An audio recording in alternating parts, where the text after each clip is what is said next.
extrêmement important, qui est notre héritier du passé.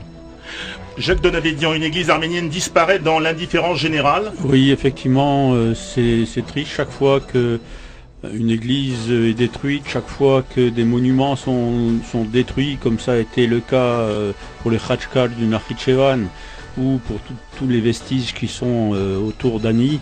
Chaque fois, c'est un pan de notre civilisation et de notre apport à la civilisation qui disparaît, et c'est un peu comme si on essayait d'effacer notre mémoire. Donc c'est extrêmement triste et on est impuissant, effectivement. Est-ce que le gouvernement arménien doit intervenir pour restaurer les églises? Est-ce que c'est le catholicos qui doit intervenir? Est-ce que c'est la diaspora? Tout ça, c'est aussi la preuve d'un manque peut-être de moyens général et de coordination générale. Didier Parakian, cette disparition vous inspire une réflexion? Oui, je suis d'accord avec Jean Kayan. Cette malheureuse affaire reflète les mauvaises relations entre les deux pays frères, que sont l'Arménie et la Géorgie.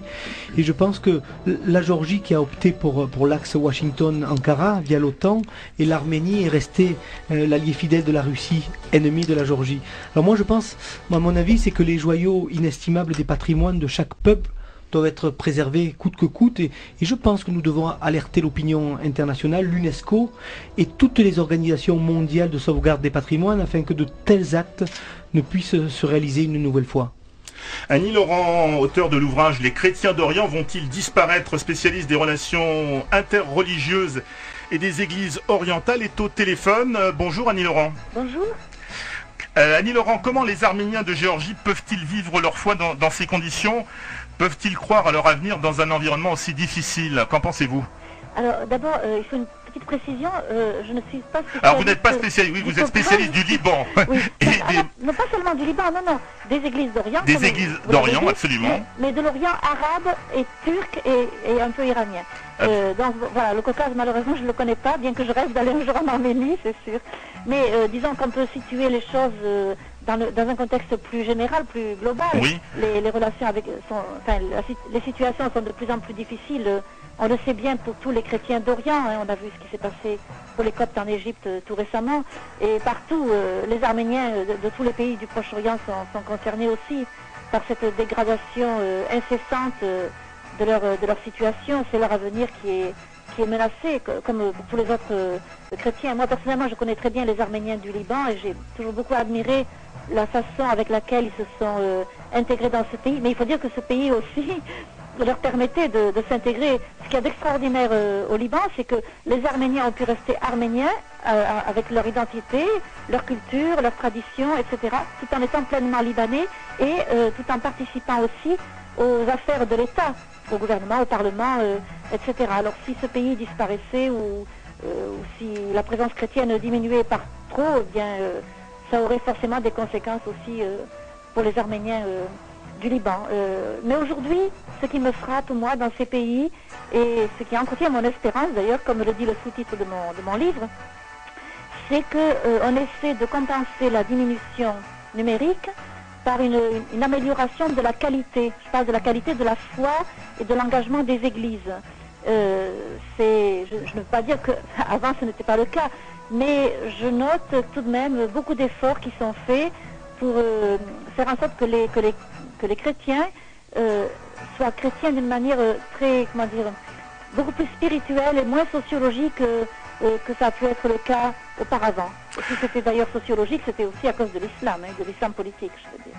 Merci Annie Laurent, auteur de l'ouvrage Les chrétiens d'Orient vont-ils disparaître chez Salvador. Merci à vous. Au revoir. Au revoir.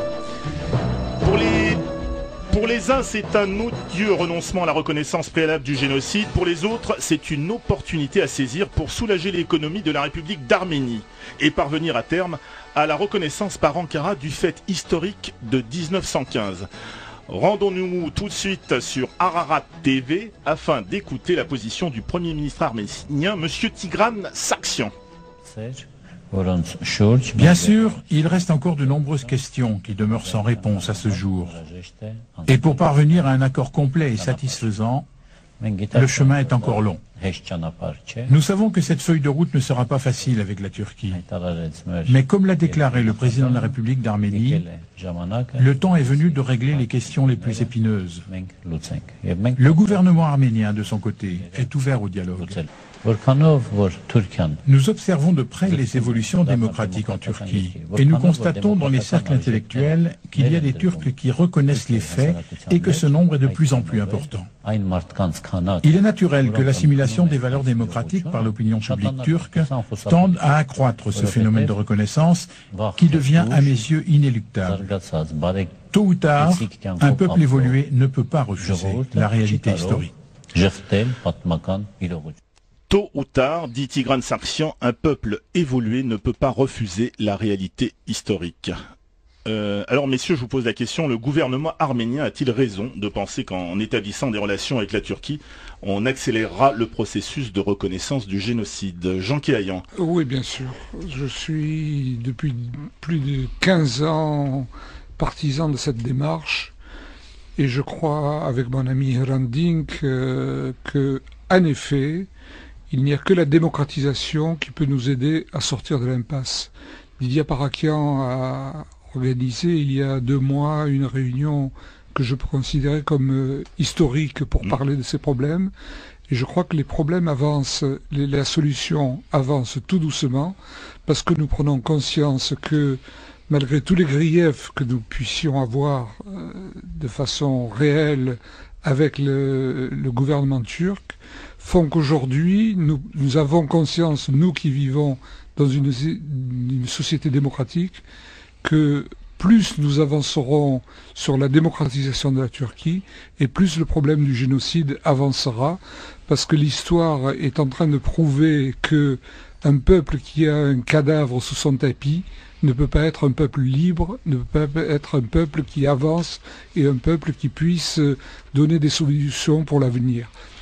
Et en ce sens, je pense que ce qui se passe depuis l'assassinat de Hrant Dink dans la société turque est un progrès absolument considérable pour notre avenir et pour la façon dont on peut imaginer que la Turquie ne sera non seulement pas un ennemi de l'Arménie, mais pourra l'aider à sortir de son malaise et de ses difficultés économiques. Didier Aparakian, vous faites partie des Arméniens qui veulent donner leur chance à ces changements? Oui, lors de cette fameuse rencontre entre les intellectuels turcs et arméniens, la doyenne des Arméniens de Marseille, plus de 103 ans, avait posé une question à Gengis Akhtar et lui avait dit « Est-ce que de mon vivant, je verrai la reconnaissance du génocide par les Turcs ?» Et il lui avait répondu « Non, madame, vous ne le verrez pas, je ne le verrai peut-être pas moi, mais les choses évoluent tellement vite que peut-être les choses vont changer. » Et puis une question d'une auditrice d'origine turque et qui nous disait moi je suis convaincu que ce génocide a eu lieu et je fais partie de ceux qui vous aideront à le faire reconnaître. Je crois qu'aujourd'hui la société turque est en train de se démocratiser. On a un président arménien qui est un visionnaire, qui est un homme courageux et il faut le soutenir dans cette démarche. Jacques Donabédian. Oui, je crois que si aujourd'hui des intellectuels turcs se posent des questions, si beaucoup de Turcs découvrent qu'ils ont des aïeux d'origine arménienne et qu'ils n'ont plus peur de le dire, c'est qu'en contrepartie, et dans la diaspora et de partout dans le monde, il y a eu des événements forts qui se sont produits et qui ont fait que ces gens-là se sont posés des questions. Je veux parler bien sûr de tout le travail qui a été fait depuis des décennies pour vulgariser la cause arménienne, parler du génocide dans le monde entier, faire reconnaître par des différents États le génocide, a contribué énormément, et je veux aussi, je pense un peu à certaines actions violentes, ont contribué à ce que en Turquie même, les gens se posent la question. Et je crois que effectivement, je suis d'accord que de toute façon, ça ne peut passer qu'avec un dialogue avec les Turcs. Cela n'empêche pas, en contrepartie, que M. Erdogan, récemment, hier ou avant-hier, aux États-Unis, a déclaré tout à fait le contraire. Il a dit qu'il jamais de la vie il reconnaîtra le génocide.